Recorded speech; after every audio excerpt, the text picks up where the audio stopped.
Hi అండి అందరికీ. ఈ వీడియోలో ఫిష్ ఫ్రై ఎలా చేయాలో చూపిస్తాను.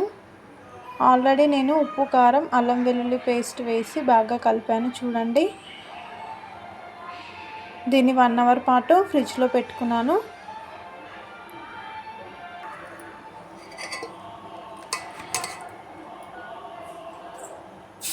ఫ్రిడ్జ్లో 1 అవర్ పాటు పెట్టుకుంటే ఉప్పు, కారం పట్టుకొని చాలా టేస్టీగా అవుతుందండి ఫిష్ ఫ్రై.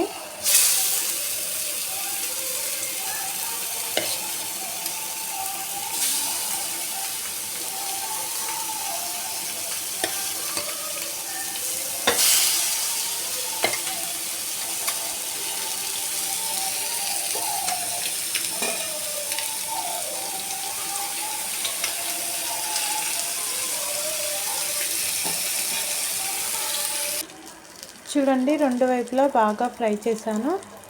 అంతే అండి, ఫిష్ ఫ్రై చాలా టేస్టీగా ఉంటుంది. చేపల పులుసు తినని వాళ్ళు ఇలా ట్రై చేసుకోండి. Okay friends, bye bye. ఈ వీడియో చూసిన వాళ్ళు లైక్ అండ్ సబ్స్క్రైబ్ చేసుకోండి.